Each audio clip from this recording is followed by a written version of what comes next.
If you like the adaptability of Sword and Shield but also want to pack a serious punch, the Charge Blade might be just the weapon for you. Let's talk about why. The basics of the Charge Blade are as follows. You attack in Sword mode to charge files, then use those files to buff your Sword and Shield. Then once you have fully charged files, you swap to your heavy hitting Axe mode and deal massive damage. While in Sword mode, you can hold R in order to execute a guard. If you time these just right, you can execute a perfect guard, and then follow up with a Savage Axe attack, which will give you power axe mode.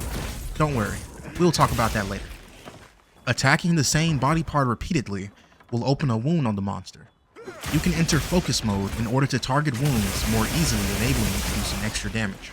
Now let's quickly go over the state your files can be in and what this means for you. Your files will usually start off empty and appear black. As you deal damage, the files will then appear to have a yellow outline. If you charge while in this state, you will only receive 3 files. When the yellow outline turns red, this means when you next perform the charge action, you will restore 5 files.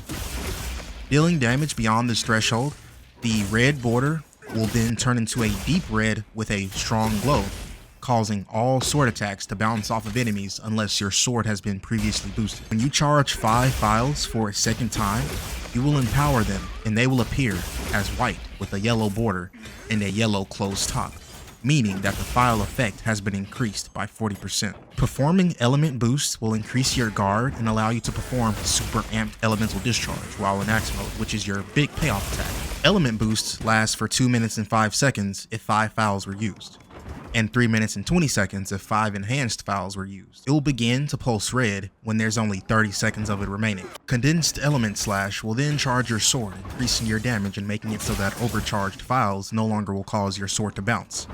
The duration of this buff is 90 seconds regardless of the files that you currently have stocked. Condensed Element Slash does not have a file cost. When this buff begins to pulse red, it means that there's only 15 seconds of it remaining. Power Axe mode greatly enhances the damage you deal in Axe mode while the buff is active. To achieve this mode, there are a few actions you can take. Performing a perfect guard will automatically enter you into Power Axe mode, using double rend while focusing on a wound, or a mounted finisher, which is achieved by creating a wound while on the back of a monster and performing a focus strike on it. You will notice in Axe mode that as you perform amped elemental discharges, you will lose a full file. This allows you to perform 4 amped elemental discharges and leave you with a single full file for your finisher, super amped elemental discharge. While your axe is in power axe mode and its buff is active, performing amped elemental discharge will no longer cost a full file. The full amped elemental discharge combo without the super amped finisher will only cost a half file, and the remainder of the file will be used to empower the follow-up. This means that you can perform 19 amped elemental discharges and spend the last half file on your super amped elemental discharge. Throughout a few parts of the combos you'll be performing, there are moments when you thrust your shield in front of you, and it flashes a distinctive white.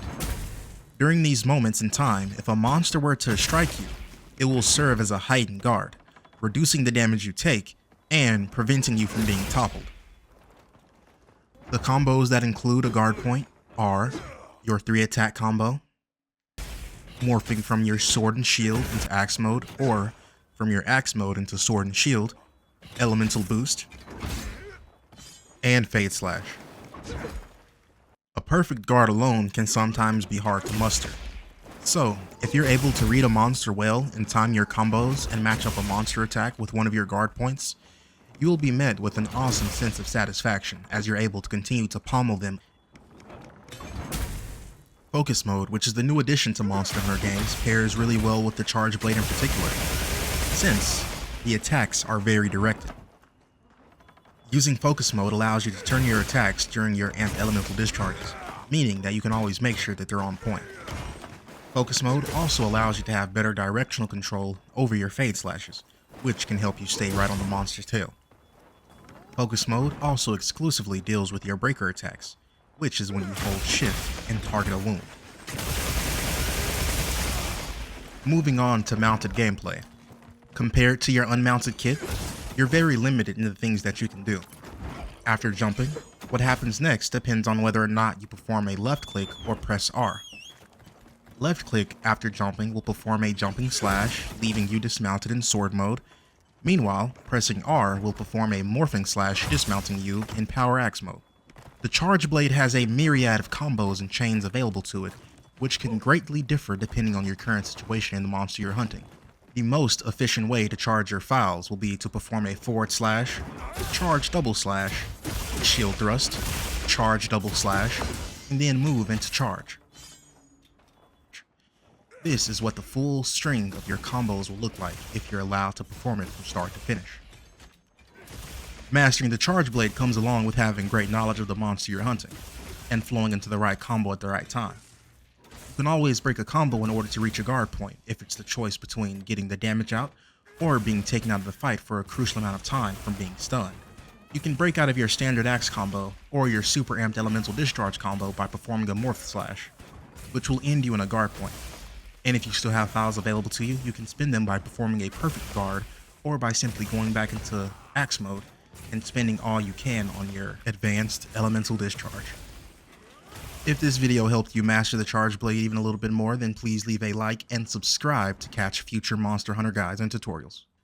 Until next time, I'll see you in the game.